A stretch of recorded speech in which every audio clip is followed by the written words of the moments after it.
ඔබට කෙනෙක්ට ආදරය කරන්න කියලා ඒ කෙනා ළඟ කවදා හරි ආදරේ හිඟා කන්න වෙලා තියෙනවද? ප්ලීස් යන්න එපා. මට තව එක chance එකක් දෙන්න. මං වෙනස් වෙන්නම්. මේ වචන ඔබේ කටින් පිට වෙලා තියෙනවනම් අද වීඩියෝ ඔබ වෙනුවෙන්මයි.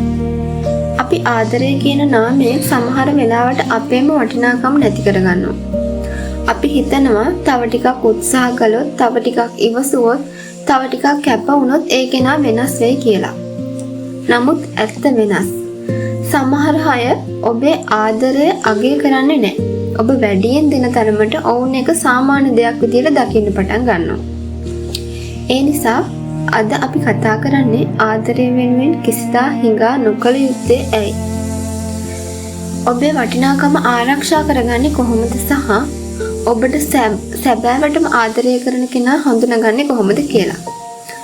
අවසාන වෙනකම් බලන්න. මොකද මේ වීඩියෝව ඔබේ ආදර ජීවිතය වෙනස් කරන අදහස් කීපයක් ඔබට ලබා දෙයි. මිනිස්සු හිඟා කන්නේ ආදරය නැති නිසා නෙවෙයි. ඔවුන් බය නිසා. තනියම ඉන්න බය, අතහැර දමයි කියන බය, මේ කෙනා නැතිව මට ජීවත් වෙන්න බෑ කියන වැරදි විශ්වාසය. ඒ බය නිසා අපි අපේ සීමාවන් අමතක කරනවා.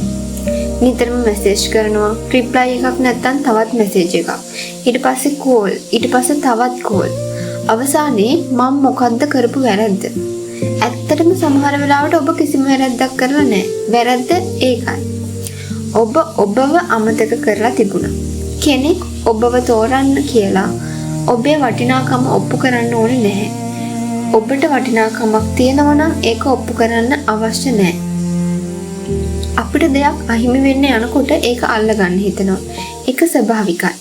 නමුත් ආදරයේදී මේ නීතිය හැම වෙලාවෙම වැඩ කරන්නේ නැහැ. ඔබ නිතරම පස්සෙන් යනවා නම්, ඔබේ ජීවිතේ ඔහු හෝ ඇයවට පමණක් කැරකෙනවා නම් ඔවුන්ට දැනෙන්නේ මේ කෙනා කොහොමත් ඉන්නවා. ඒ නිසා ඔබව අගය කරන එක අඩු වෙනවා. අගය කරන්න පටන් ගන්න නම් අහිමි වෙන්න පුළුවන් දේවල්. හැම වෙලාවෙම ලැබෙන දේවල් නෙවෙයි. ඒකෙන් අදහස් වෙන්නේ සෙල්ලම් කරන්න කියලා නෙවෙයි. ඒකෙන් අදහස් වෙන්නේ ඔබට ඔබේම ජීවිතයක් තිබිය යුතුයි. ඔබේ සිහින, ඔබේ ඉලක්ක, ඔබේ සතුට, ඔබේ අනන්‍යතාව, ආදරය ඔබේ ජීවිතයේ කොටසක් වෙන්න ඕන. මුළු ජීවිතයම නෙවෙයි. ඔබේ වටිනාකම තීරණය කරන්නේ රිප්ලයි එකක් නෙවෙයි. රිලේෂන්ෂිප් ස්ටේටස් එකක් නෙවෙයි. ලයික්ස් ගන්න නෙවෙයි. ෆලෝවර්ස්ලා ගන්නත් නෙවෙයි. ඔබේ වටිනාකම තීරණය කරන්නේ ඔබේ චරිතය, ඔබේ හදවත, ඔබේ ගුණාංග, ඔබේ උත්සාහය, ඔබේ ජීවිතයේ අරමුණ. ඔබ ඔබටම ගරු කරන විට ලෝකයත් ඔබට ගරු කරන්න පටන් ගන්නවා. නමුත් ඔබ ඔබවම පහත් කරගත්තොත් ලෝකයත් ඒ ආකාරයටම ඔබට සලකනවා. ඒ නිසා හැමදාම මතක තියාගන්න, ඔබ කෙනෙකුගේ තේරීමක් වෙන්න කලින් ඔබ ඔබේම තේරීම වෙන්න. සැබෑ ආදරය කියන්නේ ඔබ වෙනස් කරන්න උත්සාහ කරන දෙයක් නෙවෙයි. ඔබව පහත් කරන දෙයක් නෙවෙයි. ඔබේ අභිමානය කඩා දමන දෙයක් නෙවෙයි.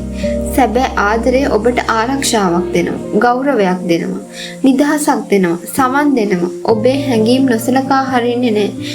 ඔබේ කඳුළු අගය කරනවා. ඔබේ නිහඬකමත් තේරුම් ගන්නවා. ඔබට නිතරම ඔප්පු කරන්න වෙනවා නම්, නිතරම අයදින්න වෙනවා නම්, නිතරම බයෙන් ජීවත් වෙන්න වෙනවා නම් ඒක ආදරයක්ද නැත්නම් බැඳීමක් විතරද? මේ ප්‍රශ්නේ ඔබ ඔබෙන් අහන්න. අද ඉඳන් මේ පුරුදු තුන හදාගන්න. පළවෙනි එක. කෙනෙක් ඔබව නොසලකා හරිනවා නම් ඔවුන්ගේ අවධානය ඉල්ලන්න එපා. ඔබේ ශක්තිය ඔබේ ජීවිතය ගොඩනගන්න යොදවන්න. දෙවෙනි එක. දවසක අවම වශයෙන් පැය භාගයක්වත් ඔබ වෙනුවෙන් වෙන් කරන්න. පොතක් කියවන්න, ව්‍යායාම කරන්න, අලුත් දෙයක් ඉගෙන ගන්න, ඔබේ ජීවිතය ලස්සන කරන්න. තුන්වෙනි එක. ඔබට අගෞරව කරන තැනක රැඳී සිටින්න එපා. ආදරය කියන්නේ දුක් විඳීමේ තරඟයක් නෙවෙයි. ගෞරවය නැති තැන ආදරය දිගු කාලයක් ජීවත් වෙන්නේ නැහැ. මතක තියාගන්න, ඔබේ වටිනාකම කිසිම මිනිසෙක් තීරණය කරන්නේ නැහැ. කෙනෙක් ඔබව අත්හැරලා ගිය නිසා ඔබ වටිනාකමක් නැති කෙනෙක් වෙන්නේ නැහැ. කෙනෙක් ඔබට මැසේජ් නොකළ නිසා ඔබ ආදරය ලැබිය යුතු නැති කෙනෙක් වෙන්නේ නැහැ. ඔබ මේ ලෝකයට අද්විතීය කෙනෙක්. ඔබේ හදවතට වටිනාකමක් තියෙනවා. ඔබේ ජීවිතයට අරමුණක් තියෙනවා. ඔබට ආදරය ලැබිය යුත්තේ හිඟා කාලා නොවේ, ගෞරවයෙන්. ඒ නිසා කෙනෙක් ඔබව තෝරගන්න කියලා හිඟා කන්න එපා. ඔබව අගය කරන, ඔබට ගරු කරන, ඔබේ සිනහව ආරක්ෂා කරන මිනිසුන්ට ඔබේ ජීවිතේ ඉඩ දෙන්න. මොකද ඔබේ වටිනාකම දන්න කෙනාට ඔබව රඳවා ගැනීමට කිසිදා බල කිරීමක් අවශ්‍ය වෙන්නේ නැහැ. මම මගේ වටිනාකම් දන්නවා කියලා මේ වීඩියෝ එකෙන් ඔයාලට උදව්වක් වුණා නම් පහලින් කමෙන්ට් කරන්න. ඒ වචන 4 ඔබේ ජීවිතේ වෙනස් කරන ආරම්භයක් වෙන්න පුළුවන්.